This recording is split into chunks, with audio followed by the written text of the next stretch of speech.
Pito ka bulan nang wala makauban sa ilang balay sa iyang amahan, si Revsan Elizalde. Kini human sa gihimong controversial nga Davao de Oro drug raid niadtong November 6, tuig 2021. Usa si Revsan sa 17 ka individual nga nasikop sa Philippine Drug Enforcement Agency sa gihimong pagpangronda sa usa ka beach resort atul sa usa ka birthday celebration sa ilang barkada.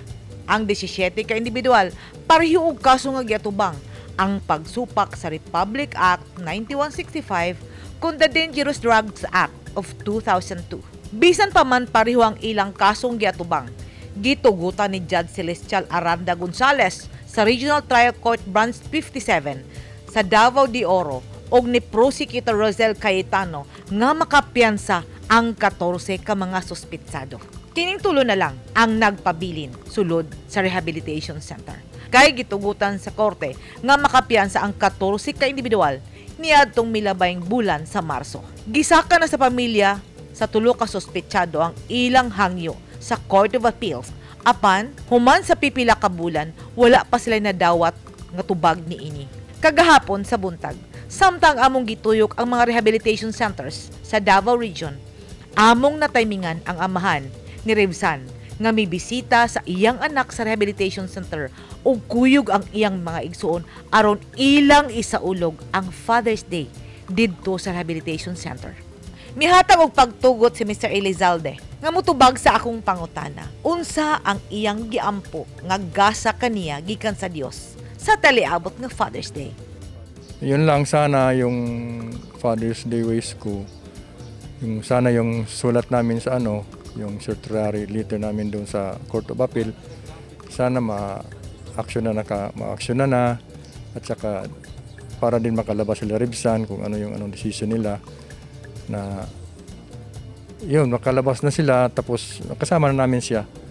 Sa unang higayon, matod ni Mr. Elizalde, dili makauban sa iyang pamilya ang ilang anak sa Father's Day. Ug sa unang higayon usab, wala makauban ni Mr. Elizalde ang iyang asawa nga si Chit kay mas nakiton na kini ug bag-o lang na operahan ug misamot pa ang kondisyon sukad na preso ang ilang anak. Matod ni Mr. Elizalde, kanunay niyang giampo nga unta madungog sa Ginoo ang iyang mga pangandoy ug hugot nga pag-ampo. Nga unta sama sa 14 ka individual nga gitugutan nga mopiyansa. Tugutan sila ug ang ginikanan sa duha pa ka individual nga makahatag og piyansa. Tungod kay parehas lang ang kaso nga giatubang sa iyang anak ug sa mga individual nga gitugutan nga may piyansa gikan sa 200,000 pesos, 500,000 pesos ug hangtod 600,000 pesos. Mibayad ang 14 ka individual sa dagko nga mga kantidad aron lang sa ilang temporaryong kagawasan samtang mag-atubang sa kaso. Do you wish to have your son on the Father's Day? Kung pwede lang sana? Kung pwede sana kasama namin siya. Kasi matagal na sila nagkita. Masakit ba? Masakit palagi pa mga 1 month ang operation niya. Maglabas pa din yung kasi may diabetes siya, ma'am. Naglabas yung fluid sa sugat niya. First time niyo hindi makasama si Revsan sa Father's Day? Oh, yes po.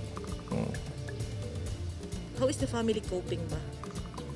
Ay, mahirap talaga. Hindi pa lang matanggap namin nangyari. Kasi biglaan kasi ito, hindi ko kakalain ng ganyan. Nangyari yan.